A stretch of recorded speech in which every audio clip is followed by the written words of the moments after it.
नमस्कार। आज हम बात करेंगे हृदय से संबंधित समस्याएं, हृदय की बीमारियां, या फिर अगर समराइज करके बोला जाए तो हार्ट अटैक। हार्ट अटैक की समस्या लगातार इतनी बढ़ती जा रही है कि आए दिन देखने में आता है कि उम्र 23 साल ही थी लेकिन वजन ज्यादा था और बच्चे को हार्ट अटैक आ गया। उम्र 30 साल से 40 साल के बीच में तो पता नहीं क्या हो गया है, यानी कितने लोगों का सुनने में आ रहा है कि 33 साल की उम्र में हार्ट अटैक आया, 35 साल की उम्र में हार्ट अटैक आया, 30 से 40 साल की उम्र में अभी विगत साल 2 साल में ही बहुत सारे केसेस सुनने में आते हैं कि ठीक ठाक चल रहा था सारा लेकिन हार्ट अटैक आया और 5 दिन में ही नहीं रहे। तो ये जो स्थिति है ये क्यों दिन प्रतिदिन बढ़ती चली जा रही है? ऐसा क्या हो गया है आजकल कि हृदय से संबंधित समस्याएं लगातार बढ़ रही हैं? इसके लिए सबसे पहले हम देखेंगे कि हृदय की संरचना और हृदय में खून की सप्लाई किस तरीके से होती है, वहां से शुरुआत करेंगे। तो वैसे तो हार्ट की जो संरचना है, एनाटॉमी, फिजियोलॉजी, उसके लिए कार्डियोवैस्कुलर सिस्टम प्लान में है, वो एक वीडियो बनाया हुआ है, अपलोड करेंगे उसको, तो उसमें पूरा समझ में आ जाएगा कि एनाटॉमी ऑफ हार्ट क्या है, फिजियोलॉजी ऑफ हार्ट क्या है, हार्ट में खून की सप्लाई किस तरीके से होती है और हार्ट किस तरीके से पूरे शरीर को खून की सप्लाई पहुंचाता है और शरीर में से डीऑक्सीजनेटेड ब्लड लेकर के फिर फेफड़ों में भेज करके फेफड़ों से शुद्ध होकर के खून फिर लेफ्ट एट्रियम में आता है, फिर लेफ्ट वेंट्रिकल में जाता है और वहां से एओर्टा के माध्यम से पूरे शरीर में शुद्ध रक्त का संचार होता है। अब हम देखें कि अगर हम मूल रूप से इस तरीके से ही अगर हार्ट को बना लें, ये तो ये होती है हार्ट की संरचना।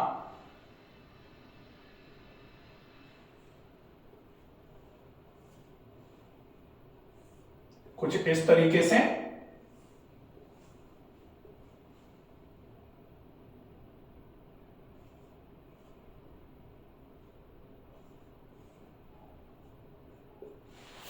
ये है आपका लेफ्ट वेंट्रिकल, ये लेफ्ट एट्रियम, ये होता है राइट एट्रियम और ये होता है राइट वेंट्रिकल। अब हार्ट में, अब ये इतना हम समझ सकते हैं भाई, ऐसा नहीं समझना है कि ये तो पढ़ाने के लिए आप शुरू हो गए, पढ़ाना नहीं, इतना तो हमें समझना ही पड़ेगा क्योंकि अगर स्वस्थ रहना है तो हमारी नैतिक जिम्मेदारी होती है कि शरीर में मूल रूप से जो समस्याएं आजकल इतने दिन प्रतिदिन बढ़ रही हैं, तो इसका कारण अगर हम समझ लेंगे तो हम इन समस्याओं को बढ़ने से तुरंत रोक सकते हैं। समस्या कभी आपको परेशान नहीं कर पाएगी। तो अभी हम केवल इतना देखेंगे कि ये जो है यहां से एओर्टा स्टार्ट होता है इस तरीके से, ये जो है, और इस तरीके से ये ऊपर की तरफ खून जाता है और यहां से आर्च ऑफ एओर्टा इस तरीके से नीचे की तरफ आता है। एओर्टा का मतलब होता है शुद्ध रक्त को लेफ्ट वेंट्रिकल से एओर्टिक वॉल्व से होते हुए, इनको सेमी लूनार वॉल्व भी बोला जाता है, यहां से होते हुए खून को, शुद्ध रक्त जो है जिसमें ऑक्सीजन अच्छा है, उस रक्त को पूरे शरीर में पहुंचाना है, ऊपर की तरफ भी पहुंचाना है, सीने पर भी पहुंचाना है, फेफड़ों पे भी जाए और वहां से एब्डोमिनल एओर्टा से पूरे के पूरे एब्डोमिनल ऑर्गन्स, पैरों तक भी पहुंचे, पूरे शरीर को पहुंचाना है। अब ये कार्डियक अटैक कैसे आता है? क्योंकि खून इसमें भरा हुआ है, खून इसमें भी भरा हुआ है, इसमें शुद्ध रक्त आया फेफड़े से इसमें आ गया, फिर ये जो वॉल्स है, मिट्रल वॉल्स बोला जाता है इनको, एट्रियोवेंट्रिकुलर वॉल्व से होते हुए ये शुद्ध रक्त यहां से एओर्टा से गया, फिर शरीर में से यहां से होते हुए अशुद्ध रक्त जो है वो इस तरीके से ऊपर से सुपीरियर वेना कावा, नीचे से इंफीरियर वेना कावा आई और यहां से फिर खून, इसमें जो इंप्योर ब्लड है वो राइट एट्रियम में आया, राइट एट्रियम से इंप्योर ब्लड राइट वेंट्रिकल में गया, राइट वेंट्रिकल से फिर यहां से पल्मोनरी आर्टरी के माध्यम से लंग्स में जा रहा है ब्लड प्यूरिफिकेशन के लिए, और उसके बाद फिर प्यूरिफाइड होकर के वो वहां से पल्मोनरी वेन से होते हुए, यहां 4 पल्मोनरी वेन्स होती हैं, 2 लेफ्ट से और 2 राइट से, यहां से होते हुए फिर शुद्ध रक्त लेफ्ट एट्रियम में आता है और यहां से फिर लेफ्ट वेंट्रिकल में और यहां से फिर पूरी बॉडी में सर्कुलेट होता है। ये कार्डियोवैस्कुलर सिस्टम है। कार्डियो मतलब हार्ट, वैस्कुलर मतलब ये वेसल्स जो हैं वो। इसका पूरा वीडियो है वो डाल देंगे तो आप अच्छे तरीके से इसको समझ सकते हैं अगर आप चाहें तो। ठीक है, हमें जो समझना है वो सिर्फ इतना है कि इसमें खून भरा हुआ है शुद्ध वाला लेफ्ट साइड में, ये लेफ्ट साइड है हमारा और ये राइट साइड है, और इसमें है अशुद्ध रक्त। अशुद्ध रक्त जो शरीर में से शुद्धिकरण के लिए आया और यहां से फेफड़े की तरफ शुद्धिकरण के लिए पहुंचाया जाएगा। ठीक है, तो खून इसमें भी भरा है, इसमें भी भरा है, यहां भी है, यहां भी है, लेकिन ये खून इस हार्ट के लिए किसी काम का नहीं है, क्योंकि ये तो शुद्ध रक्त इस वेसल से होते हुए जाना है और अशुद्ध रक्त शरीर में से कलेक्ट होकर के यहां पहुंचा है। ये केवल कंटेनर है जो इस ब्लड को कंटेन किए हुए है, लेकिन कंटेनर की एफिशिएंसी कैसे जनरेट हो, इस कंटेनर पर जो ऑक्सीजनेटेड ब्लड सप्लाई है वो क्या है, जो इसकी ब्लड सप्लाई होती है हार्ट की वो क्या है, उनको बोला जाता है कोरोनरी आर्टरीज। कोरोनरी आर्टरीज अगर उनको बोला जाता है तो ये कोरोनरी आर्टरीज कहां से अराइज होती हैं? कोरोनरी आर्टरीज अराइज होती हैं यहां से, इस तरीके से। कोरोनरी आर्टरीज जो आर्च ऑफ एओर्टा है इसी में से आर्टरी इस तरीके से अराइज हो जाती हैं और ये आर्टरीज जो हैं ये इस तरीके से चलती हैं और यहां से इस आर्टरीज के ऐसे करके ब्रांचेज होते हैं जो पूरे के पूरे हार्ट पर सप्लाई देने का काम करते हैं इस तरीके से। अब ये आर्टरीज जो होती हैं ये किस तरीके से, क्या नाम है इनका? इनको बोला जाता है लेफ्ट साइड की जो आर्टरी है उसको बोला जाता है left coronary artery, LCA। Right side की जो कोरोनरी आर्टरी है इसको बोला जाता है राइट कोरोनरी आर्टरी, RCA। जब हम जो एंजियोग्राफी होती है उसमें देखते हैं ना कि LCA में या LCA की किसी टेरिटरी में ब्लॉकेज है या फिर RCA की टेरिटरी में ब्लॉकेज है, तो ये जो ब्लॉकेज होता है हार्ट में जो प्रॉब्लम करवा रहा है वो ब्लॉकेज कहां आता है? कोरोनरी आर्टरीज में। Coronary arteries. कोरोनरी आर्टरीज का मतलब क्या है कि वो आर्टरीज जो आपके हार्ट को ब्लड सप्लाई देती हैं।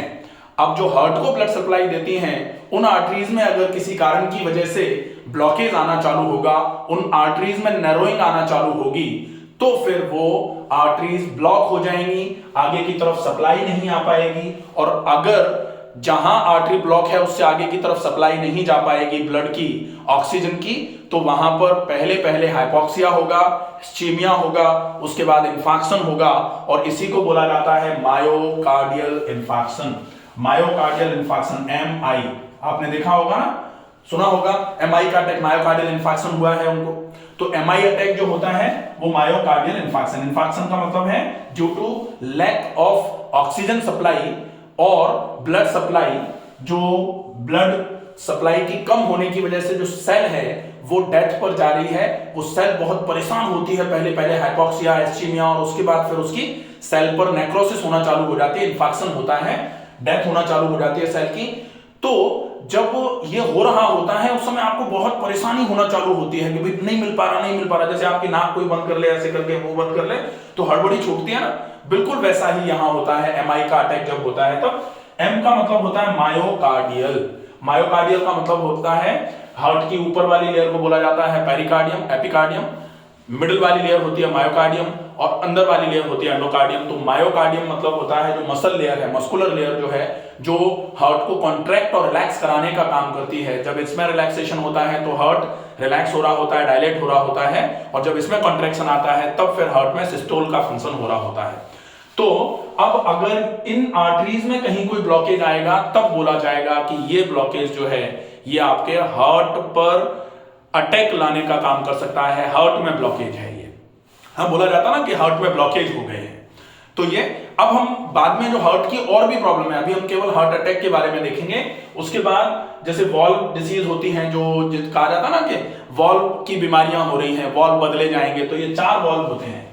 दो तो हो जाएंगे atrioventricular valves, left atrioventricular valve, right atrioventricular valve, और 2 हो जाते हैं सेमिलुनार वॉल्व्स, जिनमें एक तो होगा एओर्टिक वॉल्व और एक होगा पल्मोनरी वॉल्व। अब हम देखेंगे कि ये जो प्रॉब्लम आ रही है हार्ट अटैक की, इसके आने का कारण क्या है, क्यों ये प्रॉब्लम्स लगातार बढ़ती चली जा रही हैं, इन प्रॉब्लम्स के बढ़ने का मूल कारण क्या है, और वो मूल कारण जो निकल के आएगा वो होगा सबसे पहला हाई कोलेस्ट्रॉल।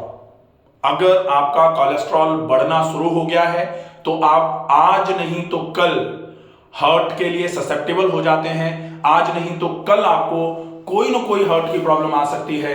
इसलिए आपको समय रहते कोलेस्ट्रॉल का ट्रीटमेंट कर लेना चाहिए। आइदर बाया नेचुरोपैथी करिए और बाया आयुर्वेदा, होम्योपैथी, चूरन चटनी या फिर एलोपैथी की दवाइयां लेकर के, जैसे आपको करना है वैसे करिए, लेकिन आप अपने बढ़े हुए कोलेस्ट्रॉल को समय रहते सही कर लीजिए, वो आपके लिए अति आवश्यक होता है। ठीक है। दूसरा होगा बढ़ा हुआ ट्राइग्लिसराइड लेवल। हालांकि कोलेस्ट्रॉल और ट्राइग्लिसराइड दोनों ही फैट के कंटेंट हैं, लेकिन ट्राइग्लिसराइड जो है वो आपका बहुत खराब वाला फैट माना जाता है, बहुत खराब वाला कोलेस्ट्रॉल माना जाता है। तो अगर ये ट्राइग्लिसराइड आपका बढ़ा हुआ है तो आपको इस ट्राइग्लिसराइड को समय रहते कम कर लेना चाहिए, ये आपके लिए बहुत आवश्यक है। आप कोलेस्ट्रॉल को बढ़ने का कारण क्या है, ट्राइग्लिसराइड के बढ़ने का कारण क्या है, ये आप अलग अलग वीडियोस हैं कोलेस्ट्रॉल के, ट्राइग्लिसराइड के। अभी अपन कह रहे हैं कि क्या कर लेना चाहिए आपको, कारण क्या है, बढ़ा हुआ कोलेस्ट्रॉल, बढ़ा हुआ ट्राइग्लिसराइड। जनरली लोग क्या कर रहे हैं कि हम वो खा लेते हैं, हम ये पी लेते हैं, हमको ये काढ़ा बना के दिया है, तो वो काढ़े कूड़े जो है ना अच्छी बात है, लेकिन मेन प्राइम मोटिव आपका क्या होना चाहिए, आपका कोलेस्ट्रॉल बढ़ा हुआ है तो आपको कोलेस्ट्रॉल को कम करना है। अब कोलेस्ट्रॉल को कम करने के लिए मूल जो है वो क्या है, कोलेस्ट्रॉल बढ़ता है क्योंकि आपका फैट इंटेक ज्यादा है। आपका जो बटर, ऑयल, बहुत सारी कैलोरी, हम ये सब खा रहे हैं, इनको अगर हम कम नहीं करेंगे तो हम पूरी दुनिया में से निकाल निकाल करके अर्जुन की छाल खा जाएंगे। अर्जुन की छाल फिर क्या करेगी भाई, हम लगातार कुछ गड़बड़ करे जा रहे हैं और उसको सुधारने के लिए लगातार प्रयास में लगे हुए हैं। तो जो गड़बड़ है ना, जैसे होता है ना कि हम रोज झाड़ू लग रही है घर में, लेकिन 4 लोग रोज गंदगी फैला रहे हैं, तो घर साफ कभी नहीं दिखेगा। ठीक वैसे ही आपको यहां भी अगर कोलेस्ट्रॉल बढ़ने का कारण आपका ओवर इनटेक ऑफ फैट है तो आपको अपने फैट इनटेक को कट कर देना चाहिए। अगर आपका कैलोरी ज्यादा पहुंच रही है आपके बाय एनी रीजन, तो आपको उस कैलोरी को कम करने की आवश्यकता है, चाहे वो ट्रांस फैट के रूप में पहुंच रही हो, चाहे वो हाई ग्लाइसेमिक इंडेक्स का फूड आप ले रहे हैं उसकी कैलोरी है, या फिर आप फैट इनटेक ज्यादा ले रहे हैं, कैसा भी आपकी कैलोरी, या फिर जो आप कर रहे हैं उससे ज्यादा अगर आप खा रहे हैं, कि आपकी कैलोरी दिन भर में 1200 कैलोरी खर्च हो रही है लेकिन हम खा रहे हैं 2200 कैलोरी, तो फिर 1000 कैलोरी रोज की जमा हो रही है, वो आपके लिए कैलोरी का डिपोजिशन भी कहीं ना कहीं आपके लिए रोग कारक होता है। क्योंकि रोग कारक में अपने सबसे पहले लिख रखा है सर्वेषां रोगाणां निदानम कुपितः मलः। गंभीर रोग जो भी हैं उनमें जब तक हम इस चीज पर फॉलो अप नहीं करेंगे तब तक गंभीर रोगों की चिकित्सा पूरे तरीके से नहीं हो पाएगी। यह हमें विशेष ध्यान रखने की बात है। अब हम देखेंगे कि कैसे करके हम, और क्या कारण होता है जो आपके हार्ट के लिए रेस्पॉन्सिबल होता है, और कारण होता है आपका बढ़ता हुआ वजन। अगर आपका वजन अपने सामान्य वजन से 10 से 12 किलो से ज्यादा है, जैसे आपका वजन मान लेते हैं 72 किलो होना चाहिए और आपका 75 किलो, 77 किलो, 78 किलो है, तब तक चल जाएगा। अगर आपका वजन 72 किलो होना चाहिए, 80 किलो है, तब तक भी चल जाएगा। लेकिन अगर 10 किलो से ज्यादा वजन आपका हो गया, नॉर्मल से 10 किलो ज्यादा और उससे ज्यादा अगर बढ़ा हुआ है वजन, तो वो आपके लिए कोरोनरी प्रोफाइल को खराब करने का काम करेगा, वो आपके हार्ट में प्रॉब्लम कराने का काम करेगा। और अगर आपका वजन 72 किलो होना चाहिए, 82 से 85 तक पहुंच जाए और उससे ज्यादा हो जाए, तो फिर मान लीजिए कि वो आपके हार्ट पे लगातार प्रेशर डालना उसने चालू कर दिया है। वो किसी भी समय आपके हार्ट पर तुरंत बीमारी पैदा करने का काम कर सकता है। इसके बाद अब हम देखेंगे और एक कारण होता है, वो है नेजल चौकेज। नेजल चौकेज मतलब नाक का बंद होना। अगर नाक लगातार आपकी बंद बनी रहे तो आपको क्या होगा, नाक बंद है, नाक बंद होने की वजह से आपको सांस छोड़ने में लगातार प्रॉब्लम आ रही है। नाक से सांस भर रहे हैं तो फ्रिक्शन होते हुए सांस अंदर की तरफ जा रही है, और जैसे जैसे आप सांस को छोड़ रहे हैं तो जोर लगा करके सांस छोड़ना पड़ रहा है आपको। ये जो है, जब आप जोर लगा के सांस छोड़ना चालू करते हैं तो आपके हार्ट पर भी प्रेशर आता है, और ये प्रेशर आपके ब्रेथ तक भी पहुंच रहा होता है। तो अगर आपकी नेजल कंजेशन है, नेजल कंजेशन के लिए बोला जाता है नासा ही शीर्षो द्वारम, नासिका जो है वो मस्तिष्क तक पहुंचने का द्वार होती है। अगर नेजल कंजेशन हुआ है तो ये आपके हार्ट के लिए भी रिस्क है, तो ये आपके सेरेब्रल स्ट्रोक के लिए भी रिस्क हो जाएगा। इसलिए आपको नाक को खोल करके रखना है। नेजल कंजेशन के क्या क्या कारण हैं, ये आप नेजल कंजेशन का वीडियो है उसको पूरा देख सकते हैं। फिर हम देखेंगे कारण होता है एक्सेसिव स्ट्रेस।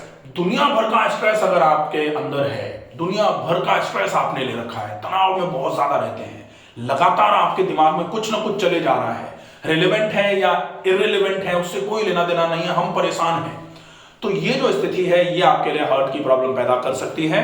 आपको कैसे भी करके इस एक्स्ट्रा जो स्ट्रेस है इससे बचना चाहिए। अब स्ट्रेस क्या है, स्ट्रेस के होने के कारण क्या है और स्ट्रेस का मैनेजमेंट कैसे कर सकते हैं। Stress management by doctor Ramakant Sharma video पहले से अपलोडेड है, आप उसको देख सकते हैं। स्ट्रेस के लिए केवल एक चीज यहां मैं बताना चाहूंगा कि एक बहुत अच्छा स्लोगन जो हमारे पूर्वजों ने बहुत पहले ही बोल दिया था, स्लोगन था अप्रसन्नस्य चिंतस्य सर्वे रोगा भवन्ति। अगर आप अप्रसन्न रहेंगे या चिंता में रहेंगे तो कोई सा भी रोग हो सकता है, उसमें आपका यह हार्ट का रोग पहले के 2 4 5 रोगों में ही रखा जाने वाला है। स्ट्रेस अगर है तो यह हार्ट की समस्या किसी भी पॉइंट पर आपको परेशान कर सकती है, आपको इससे बचने की आवश्यकता है। अब हम देखें कि एक कारण और मान सकते हो कि आपको एसिड पेप्टिक डिसऑर्डर है, इंडाइजेशन है। बहुत सारे लोगों को बार बार करके सीने में भारीपन लग रहा है, बार बार ऐसा लग रहा है ओहो हमको तो सांस ही नहीं आ रही, हमको घबराहट हो रही है, हमको बेचैनी हो रही है। लेकिन अगर हम ईसीजी कराने जाते हैं, अगर ऐसी स्थिति में गए कि हमको बेचैनी घबराहट हो रही है तो ईसीजी थोड़ा बहुत गड़बड़ आ जाता है, आरआर इंटरवल्स थोड़े से प्रॉब्लम में आ जाएंगे, क्यूआरएस जो वेव है उसमें थोड़ा सा प्रॉब्लम आ जाती है कभी कभी। लेकिन अगर पल्पिटेशन के फेज में हम ईसीजी करा रहे हैं तो थोड़ा बहुत गड़बड़ आएगी ही। अगर ईसीजी में गड़बड़ आ रही है तो हमारी नैतिक जिम्मेदारी बनती है कि हम इको कराएं। इको कराएं, इको में अगर मान लेते हैं कि आपका लेफ्ट वेंट्रिकल बिल्कुल ठीक है, लेफ्ट एट्रियम बिल्कुल ठीक आ रहा है, राइट वेंट्रिकल ठीक, मतलब ऑल 4 चैम्बर्स अगर आपके ठीक हैं बिल्कुल, इसके अलावा आपके वॉल्स में कहीं कोई प्रॉब्लम नहीं आ रही है, तो फिर हम निश्चित हो जाएं कि कहीं कोई प्रॉब्लम नहीं है। सीने में जो दर्द था वो क्या था, इस सीने के दर्द को बोला जाता है NCCP, non cardiac chest pain. Non cardiac chest pain, non cardiac chest pain क्यों बोला जा रहा है इसको, क्योंकि इसका एसोसिएशन आपके हार्ट के साथ नहीं है, लेकिन आपके यहां सीने में दर्द हो रहा है। हो सकता है गैस्ट्रोजेनिक हो सकता है एसिडोजेनिक हो सकता है एक्लेसिया कार्डिया की वजह से हो रहा हो सकता है GERD की वजह से, गैस्ट्रोएसोफेजियल रिफ्लक्स की वजह से हो रहा हो सकता है रिफ्लक्स एसोफेजाइटिस जो होती है, एसोफेगस में कहीं कोई स्ट्रक्चर है, कहीं कोई प्रॉब्लम आ रही है, या एसोफेजियल वेरिसेस बन गए हैं उसकी वजह से हो रहा हो। बहुत सारे डिफरेंशियल रीजंस हो सकते हैं, डिफरेंशियल डायग्नोसिस कर सकते हो इसके लिए, लेकिन ये इसका एसोसिएशन आपके हार्ट के साथ नहीं है, इसलिए लिख दिया जाता है नॉन कार्डियक चेस्ट पेन। अब हम देखें कि ये तो है कारण। अब इन कारणों का निवारण करने के लिए आपको क्या करना चाहिए। तो कारणों का निवारण अगर आपको करना है तो आप एक एक चीज, जैसे अगर आपका कोलेस्ट्रॉल बढ़ा हुआ है तो बढ़े हुए कोलेस्ट्रॉल की वजह जो है वो क्या है, आपका फैट इंटेक ज्यादा है, लैक ऑफ एक्सरसाइजेज है, सेडेंटरी लाइफस्टाइल है। इसके अलावा अगर आपको ऐसा लग रहा है कि आपके शरीर में वजन धीरे धीरे करके बढ़ना चालू हुआ है, चाहे वो आपका ओवर इनटेक ऑफ फूड की वजह से हो या स्ट्रेस ईटिंग की वजह से हो, तो आपको इनको कम करने की आवश्यकता है। अगर आपका जो रूटीन है वो लेथार्जिक होता जा रहा है, आप पूरे दिन केवल बैठे रहने का काम कर रहे हैं, आपको लगातार आलस आता जा रहा है, तो आपको इस पर काम करने की आवश्यकता है। फिर आपको व्यायाम नियमित रूप से करना चालू कर देना चाहिए। व्यायाम की कमी वजन के बढ़ने में, थायराइड होने में, कोलेस्ट्रॉल के बढ़ने में, लिवर की प्रॉब्लम आने में सबसे सहायक होती है। तो व्यायाम को करना चालू कर देंगे तो आपका कोलेस्ट्रॉल कम होना चालू हो जाएगा, आपका ट्राइग्लिसराइड कम होना चालू हो जाएगा, आपका वजन गिरना चालू हो जाएगा। और इसके साथ में आप अच्छा खाना पीना खाइए। अच्छा खाना पीना का मतलब होता है कि आप अपने वजन को कम करने के लिए, मैंने आज ही शॉर्ट वीडियोस कुछ बनाए थे कि आपको अगर वजन को कम करना है तो वजन कम करने के लिए आपकी डाइट का प्लान क्या होना चाहिए। तो डाइट का प्लान अगर आपको मेंटेन करना है तो आप बहुत अच्छे तरीके से नाश्ता जो है 9 साढ़े 9 बजे बहुत सारा फल खा लीजिए। बहुत सारे फलों में जो हाई ग्लाइसेमिक इंडेक्स के फ्रूट्स हैं उनको आप थोड़ा सा अवॉइड करिए, जैसे अंगूर है, चीकू है, केला है, आम है, इनको थोड़ा कम खाइए। बाकी जो भी सीजनल फ्रूट्स हैं उनकी अच्छी मात्रा आप नाश्ते में खा लीजिए। लंच जो है उसको अगर आपको जैसे मान लीजिए वजन को महीने भर में 7 किलो वजन कम करना है, महीने भर में 5 किलो 6 किलो तो आराम से कम हो जाएगा। अगर आपको 7 किलो 7.5 8 किलो तक भी कम करना है तो आपका ब्रेकफास्ट फ्रूट्स का हो। आपका लंच जो है उसमें आप प्रोटीन्स ले लीजिए। प्रोटीन्स में प्रोटीन आप तभी ले सकते हैं जब आपका यूरिक एसिड ठीक है, आपका सीआरपी बिल्कुल ठीक आ रहा है, आपके जोड़ों में ज्यादा दर्द नहीं है, तो आप लंच के समय में प्रोटीन हैवी वाली भी ले सकते हैं, जैसे राजमा ले सकते हैं, छोले ले सकते हैं, या फिर आप सोयाबीन ले सकते हैं, या फिर अरहर की दाल। ये सब आप प्रोटीन के रूप में, दाल के रूप में इनको बना करके अच्छे तरीके से पतला सा, और इसके साथ में आप अच्छी मात्रा में हींग, हल्दी, अजवाइन, जीरा, ये सब अच्छी मात्रा में डाल करके, और इसके साथ में आप चॉप्ड सैलेड्स जो होते हैं खूब सारा, आप इसमें खीरा डाल लीजिए, गाजर डाल लीजिए, आप इसमें ककड़ी डाल लीजिए, आप इसमें टमाटर अलग से चॉप करके, रॉ जो टोमेटोज हैं वो डाल करके, फिर आप इसको अच्छे तरीके से पेट भर के खा लीजिए। ये आपका लंच हो जाता है। और इसके बाद आपका जो डिनर है, डिनर में आपको कोशिश करनी चाहिए कि डिनर जो है वो सूर्यास्त के पहले पहले भी हो, और साथ में आप कोशिश करिए कि डिनर में लाइटर देन द लंच। अब लंच में आपने प्रोटीन लिया है तो डेफिनेटली थोड़ा सा हैवी हो जाएगा, तो डिनर में आप फिर क्या ले सकते हैं, आप सूप ले सकते हैं, आप बॉइल्ड वेजिटेबल ले सकते हैं। अगर आपको बहुत मन करे, वैसे तो ग्रेन्स आपको छोड़ के रखने हैं, अगर ग्रेन्स आप छोड़ के रख लेते हैं, आप देखोगे कि महीने भर में आपकी कोलेस्ट्रॉल प्रोफाइल, लिपिड प्रोफाइल पूरी की पूरी बिल्कुल नॉर्मल होना चालू हो जाएगी। आप देखेंगे कि आपका कोलेस्ट्रॉल 270 आ रहा था, महीने भर अगर आपने ये डाइट का प्लान कर लिया प्लस एक्सरसाइजेस, अगर एक्सरसाइजेस करेंगे तो महीने भर में गारंटी से 5 किलो के आसपास वजन कम हो जाएगा। आप घर में रह के ही इसको कर सकते हैं, और साथ में आपकी जो गैस्ट्रोजेनिक प्रॉब्लम्स थी वो भी कम हो जाएंगी। आपको पेट फूला फूला रहता था उसमें आराम मिल जाएगा, बार बार आपको घबराहट बेचैनी जैसा लगता था उसमें आराम मिल जाएगा, आपके सीने में हार्ट की तरफ भारीपन रहता था उसमें आराम मिल जाएगा, और आपका जो कोलेस्ट्रॉल प्रोफाइल, जो आपका हाई जो ट्राइग्लिसराइड लेवल था, उसने आपके जो कोरोनरी आर्टरीज को हार्डनिंग पर ले जाना चालू किया था, वो धीरे धीरे करके नॉर्मल होना चालू हो जाएंगे। इसके अलावा आपका जो अगर वजन ज्यादा है तो वजन यहां से कम हो ही रहा है। आप जब भी ये जो डाइट थी, इसके अलावा जब भी आपको भूख लगे तो आप फ्रूट्स खा सकते हैं, या फिर आप सैलेड खा सकते हैं। एक्स्ट्रा मंचिंग जो होती है ना, बाहर गए तो चलो एक आधा समोसा ही आ गया, अब दूसरी जगह गए तो चलो आधी कचौड़ी खा लेते हैं, या फिर ड्राई फ्रूट्स कहीं मिल गए तो वो चेप दिए, या फिर अपने घर में नमकीन पड़ी हुई है तो लाओ आधी कटोरी नमकीन खा लेते हैं। फिर कहीं और कुछ फ्राइड आइटम कुछ जैसे सेकी हुई मूंगफली मिल गई तो चलो वो भी जाने दो। अब ये जाने दो वाला सिस्टम है ना, ये एक्स्ट्रा मंचिंग आपको बंद करनी पड़ेगी। एक्स्ट्रा कैलोरी आपने बंद कर दी है, आपने अपने डाइट का जो रूटीन है वो प्रॉपर तरीके से सेट कर दिया है, तो आपको निश्चित ही बहुत बढ़िया आराम होना चालू हो जाएगा।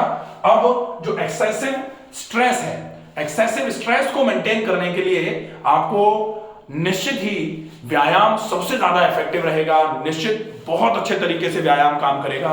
व्यायाम में आप विशेष तौर पर फॉलोअप रखिए, आप टहलना कर सकते हैं, आप कुछ आसन जो आपको अच्छे लगते हो वो आप आसनों का अभ्यास कर सकते हैं। आसनों में, आसन का मतलब मैं योग में आसन का एक टॉपिक बनाया है मैंने, वो अपलोड करूंगा जल्दी ही, तो आप देखेंगे कि आसन को करना क्या है। हमें कहा जाता है कि बहुत सारा करना है, बहुत सारा नहीं करना है, एक है साध है सब सद है, सब साध है सब जाए। आप तो कुछ करिए लेकिन तरीके से हो, बहुत अच्छे से हो, वो आपके लिए फायदेमंद रहेगा। अब आप देखते हैं नेजल चौकेज जो आपका था, ये नेजल चौकेज जो है, इस नेजल चौकेज को आपको समय रहते सही करना है, क्योंकि नाक बंद रहेगी तो आपके शरीर में शुद्ध हवा ही नहीं पहुंच पाएगी, और अगर फेफड़ों में शुद्ध हवा नहीं पहुंच पाई, रेस्पिरेटरी सिस्टम का वीडियो है आप देख सकते हो उसमें जाके, कि शुद्ध हवा का कितना महत्व है। और शुद्ध हवा का महत्व तो आपको 1 मिनट में पता लग जाएगा। आप मुंह को बंद करके और नाक को बंद करके थोड़ी देर के लिए छोड़ दीजिए। अब आपको जब नाक से शुद्ध हवा अंदर नहीं जाएगी और पूरे शरीर के टिश्यूज से जो कार्बन डाइऑक्साइड निकल करके फेफड़ों की तरफ आएगी बाहर आने के लिए, वो बाहर नहीं आ पाएगी, तब आपको शुद्ध हवा का महत्व पता लगेगा। 1 मिनट के बाद अगर 5 सेकंड के लिए भी कोई रोक के ऐसे रख ले तो नाक पे तकिया, पिक्चरों में देखा होगा ना, नाक पे तकिया लगा देते हैं नाक मुंह पे, और ऐसे आदमी फड़फड़ाता है और उसके बाद फिर उसके पैर ऐसे झटपटाते हैं और फिर सीधे हो जाते हैं, गया। तो ऐसी स्थिति हो सकती है। तो शुद्ध हवा, अगर आपके नेजल ब्लॉकेज है, नस्य जो है, नस्य के लिए बोला जाता है ऊर्ध्व जत्रो विकारेषु विशेषान नस्य पश्चेत, अगर यहां से ऊपर का कोई भी रोग है उसमें आपका नस्य सबसे ज्यादा काम करने वाला है। और नस्य में आप करोगे क्या, नस्य में आपको नाक में गाय का घी या बादाम रोगन तेल डालना है। बहुत सिंपल सा प्रोसेस है, आप इसको अच्छे तरीके से करिए और आपको बहुत अच्छा आराम मिलना चालू हो जाएगा। आपके हार्ट की जो प्रॉब्लम्स थी, हार्ट की प्रॉब्लम्स के लिए अब हम समराइज कर देते हैं चीजों को। समराइज करने में हम कोलेस्ट्रॉल को कम करने के लिए less intake of fat, less intake of calorie, हमें अपने डाइट में हाई ग्लाइसेमिक इंडेक्स वाला खाना नहीं खाना है, हमें वो खाना नहीं खाना है जो वजन बढ़ाता है। दूसरा, हमें क्या करना है, ट्राइग्लिसराइड के लेवल को कम करना है, तो इसमें भी हमें फैट का इंटेक, जो बटर्स हैं, जो ऑयल्स हैं, उनका यूज कम करना है। और इसके अलावा एक्सरसाइजेस पर अच्छे तरीके से फॉलो करना है ताकि हमारा जो ट्राइग्लिसराइड का लेवल है ये कम होना चालू हो जाए। वजन अगर ज्यादा है तो हमें अपने खाने में एक्स्ट्रा फाइबर्स वाली डाइट लेकर के, कम कैलोरी वाली डाइट और अच्छे बल्क वाली डाइट लेकर के वजन को कम करना है। नेजल ब्लॉकेज है तो नेजल ब्लॉकेज के लिए नाक में हम नस्य कर सकते हैं, नाक में गाय का घी या सरसों का तेल या बादाम रोगन तेल या अणु तेल या सटबिंदु तेल, जो भी मर्जी आए आपकी वो डाल सकते हैं, बहुत अच्छा रहेगा। एक्सेसिव स्ट्रेस जो है उसमें आपको मैनेज करने के लिए व्यायाम बहुत अच्छा फायदा करेगा, जिसमें आप आसन कर सकते हैं। प्राणायाम में अनुलोम विलोम प्राणायाम है, भ्रामरी प्राणायाम है, ओमकार का उच्चारण है, ये आपके डी स्ट्रेसिंग के लिए बहुत अच्छा है। इसके अलावा मेडिटेशन की सामान्य तौर पर मैं बात इसलिए नहीं करता हूं कि मेडिटेशन की स्थिति में अभी हम नहीं पहुंच पा रहे हैं। मेडिटेशन अगर कोई करना चालू कर दे तो कहा जाता है कि meditation is a best medication for all kind of stress disorders, कि मेडिकेशन के जैसा काम करेगा। जैसे अगर बहुत तनाव है, आप एल्प्रोजुलाम ले लेते हैं, आपको नींद आ जाती है। आप क्लोनाज़ेपाम और जो भी एसिडोलोपाम के कॉम्बिनेशन हैं, ये कुछ दवाइयां हैं जो सामान्य तौर पर प्रिस्क्रिप्शन के साथ ही लेनी होती हैं, लेकिन अब आपको प्रिस्क्राइब करी जाती हैं। डॉक्टर जो साइकेट्रिस्ट होते हैं वो प्रिस्क्राइब करते हैं, आप लेते हो, आपका स्ट्रेस जो है कुछ समय के लिए कम हो जाता है, क्योंकि ये ब्रेन सेडेटिव ड्रग्स हैं। अब इन दवाइयों का उपयोग करते करते आप कर रहे हो ये, तो यही दवाइयों का, इन्हीं दवाइयों का काम कर सकता है मेडिटेशन। लेकिन मेडिटेशन करने की स्थिति में हम पहुंचे कैसे भी करके, तब काम करेगा ये, ठीक है। तो ये अगर आपको वीडियो ऐसा लगा हो कि इस वीडियो से आपको हार्ट की बीमारियों को समझने में हेल्प मिली है, तो आप इस वीडियो को ज्यादा से ज्यादा लोगों तक पहुंचाएं, ज्यादा से ज्यादा शेयर करें। अगर आप इस चैनल पर नए हैं तो चैनल को सब्सक्राइब जरूर कर लें। आगे अगर आपको किसी भी बीमारी के बारे में जानकारी चाहिए तो आप कमेंट बॉक्स में लिख सकते हैं, उससे रिलेटेड वीडियो बना करके पोस्ट कर दिया जाएगा। स्वस्थ रहिए, सुरक्षित रहिए, धन्यवाद।